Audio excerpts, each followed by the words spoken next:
नमस्कार दोस्तों, प्रयागराज हादसे के बाद से लगातार तरह तरह के वीडियो सामने आ रहे हैं। आप सब देख रहे हैं, उल्टा चश्मा यूसी आपको सब दिखा रहा है। लेकिन इस बीच कथावाचक धीरेंद्र कृष्ण शास्त्री जो लोगों की पर्चियां खोलते हैं, ठठरी बांधते हैं, उन्होंने एक बयान दिया है जिसकी अब हर तरफ निंदा हो रही है। धीरेंद्र कृष्ण शास्त्री ये कहते हैं कि प्रयागराज में जो लोग मर गए उनकी मृत्यु पर तो दुख है, लेकिन वो मरे नहीं हैं, वो मोक्ष को प्राप्त हुए हैं। भरत जी मेरे साथ है। भरत जी, धीरेंद्र कृष्ण शास्त्री का दिव्य ज्ञान है कि मरे नहीं हैं, उनको मोक्ष की प्राप्ति हुई है। इस बयान को उनके परिवार वाले किस तरह से देखें, ये सीधा सा सवाल है। धीरेंद्र कृष्ण शास्त्री भी तो गंगा नहाने आए थे, वापस क्यों चले गए मध्य प्रदेश? मोक्ष प्राप्त करते, मरते ना। हम नहीं कह रहे कि वो मर जाते यहाँ, किसी के नीचे दब कर, गंगा के पुल से कूद कर, गंगा नदी में डूब कर मरते ना, मोक्ष प्राप्त करते। उनके हिसाब से अगर दूसरों ने मोक्ष प्राप्त कर लिया है, वो मरे नहीं हैं, तो क्यों चले गए यहाँ से? ज्ञान दे रहे हैं, वो भी मोक्ष को प्राप्त कर लेते। दरअसल धीरेंद्र कृष्ण शास्त्री एक मनोवैज्ञानिक कला है और उस कला का प्रयोग करके लोगों को मूर्ख बनाने वाला बाबा है। लोगों को मूर्ख बनाता है, लोगों की भावनाओं के साथ खिलवाड़ करता है। इतने लोगों की मौतों का जिम्मेदार यही बाबा है। इस बाबा ने यह कहा इससे पहले कि जो कुंभ में नहीं आएगा वो सनातन विरोधी या देशद्रोही है, क्या बोला, देशद्रोही है जो कुंभ में नहीं आएगा। लोगों की भावनाओं के साथ ऐसे ही बाबा खेलते हैं। ये बेशर्म बाबा इस बात को कहता है कि उनको मोक्ष मिला है।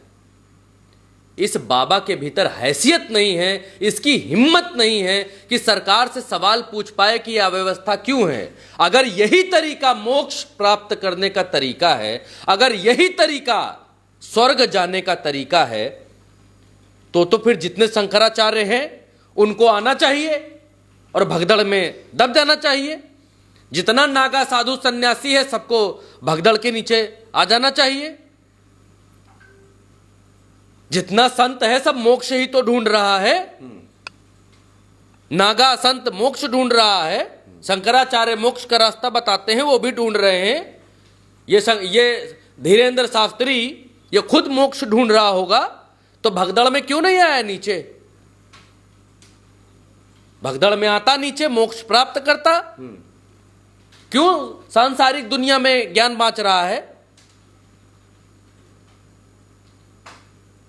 क्यों भक्तों से दान ले रहा है?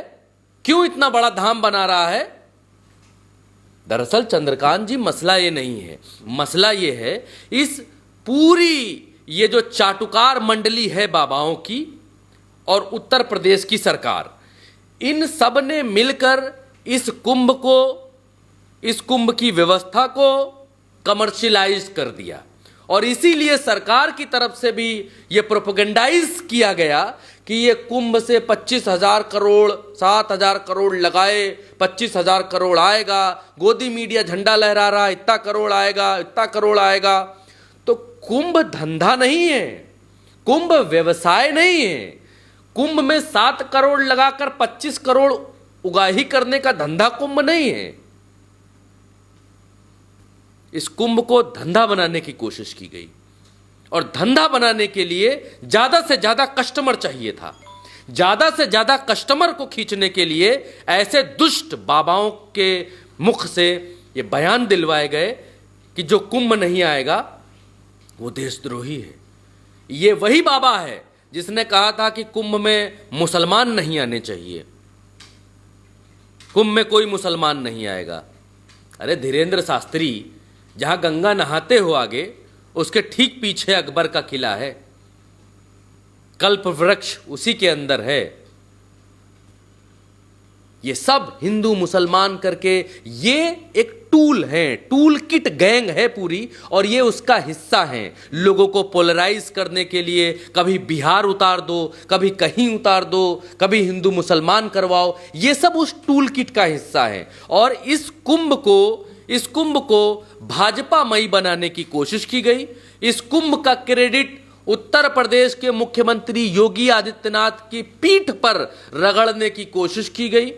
ये बताया गया ये दिखलाया गया कि ये हिंदू हृदय सम्राटों की सरकार में इतनी ज्यादा भीड़ आई है, भीड़ आ रही है, और उस भीड़ को और प्रभावित, उस भीड़ को और खींचने के लिए तमाम सारे इन्फ्लुएंसर्स को बुलाया गया, तमाम सारे नाचने गाने वाले कुंभ में आए, तमाम सारी नकली बाबियां बाबा इस कुंभ के भीतर आए। इस कुंभ को रीलबाजी का अड्डा बना दिया गया। सरकार ने यह समझ लिया था कायदे से कि यह जमाना रील का है, यह समय रील का है, यह समय रीलबाजी का है, यह समय इंस्टाग्राम का है। तो इस पर अपलोड करने वाले लोग, इस पर जो कंटेंट बना रहे लोग, इन लोगों को बुलाओ, कुंभ का प्रचार करवाओ। अरे भाई चंद्रकांत जी, कुंभ का प्रचार करने की आवश्यकता है? एक आयु वर्ग के लोगों के लिए अलग अलग चीजों का आयोजन है, अलग अलग चीजें हैं इस देश में। कुंभ क्यों था? कल्पवास के लिए था। जीवन का अंतिम समय आने वाला है, आदमी रिटायरमेंट तक पहुंच चुका है, अपने औलादों को अपने पांव पर खड़ा कर चुका है। अब वो कहता है भैया हमको मोह माया की इतनी अब आवश्यकता नहीं, अब हम जाएंगे आराम से गंगा नहाएंगे, महीना 2 महीना वहां पर कल्पवास करेंगे, मतलब डेरा डालेंगे, मस्त होके प्रभु के गुण गाएंगे, गंगा नहाएंगे, मजा करेंगे। कुंभ क्यों था? इसलिए था कि भगवान की धुनी रमाएंगे और बहुत कर लिया, अब वहां पर भगवान को याद करेंगे। सारे शंकराचार्य, सारे नागा, पूरे देश के साधु संत एक जगह आकर एकत्रित होते थे, गंगा नहाते थे, आचार विचार एक दूसरे को देते थे, विमर्श करते थे, आगे आगे आगे कैसे क्या करना है, कैसे उत्थान हो सकता है समाज का, इस पर चर्चा करते थे। वो समय था, वो समय भिक्षा वाला समय था। संत मुनि लोगों के दर दर तक जाते थे, दरवाजों तक जाते थे, भिक्षा मांगी, 2 चीजें अच्छी बताई, समाज को सही रास्ते पर ले जाने की चीजें बताई, तो वो सब संत समाज एक जगह इकट्ठा होता था, उनकी मीटिंगें होती थी। क्या बना दिया कुंभ को भाई साहब?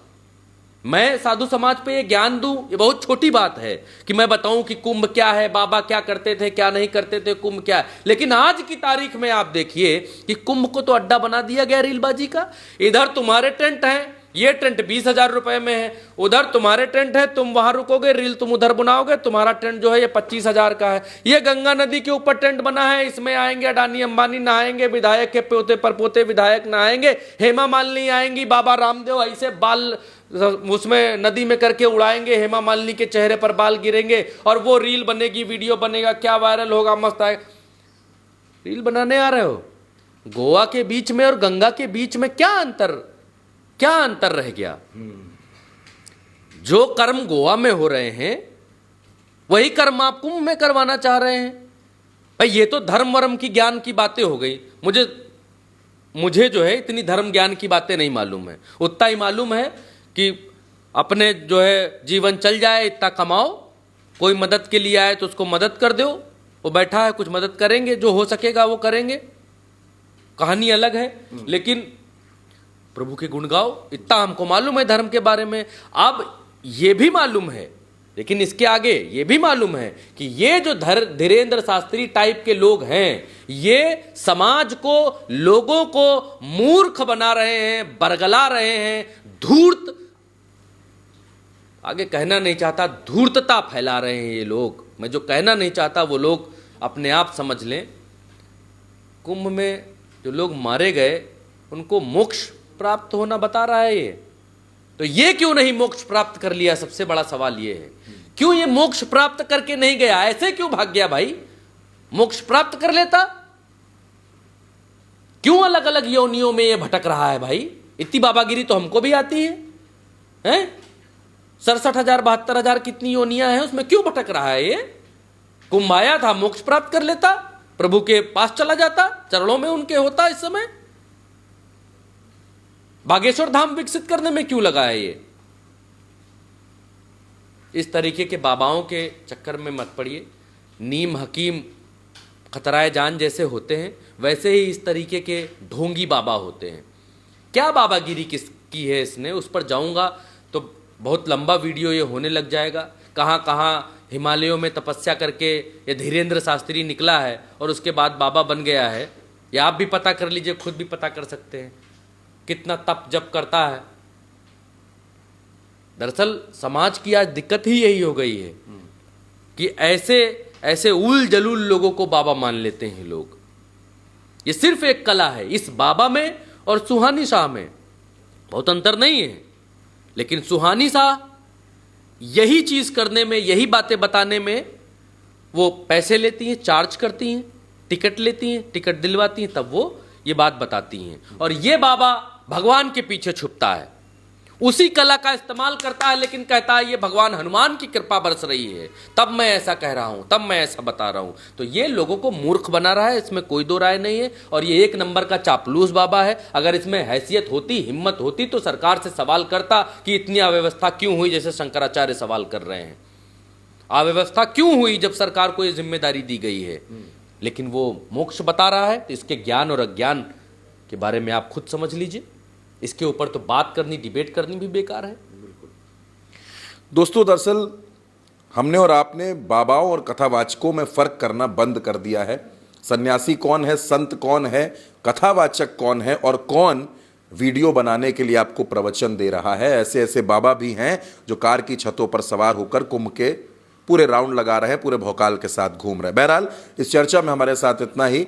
फिलहाल के लिए हमें दीजिए इजाजत। नमस्कार।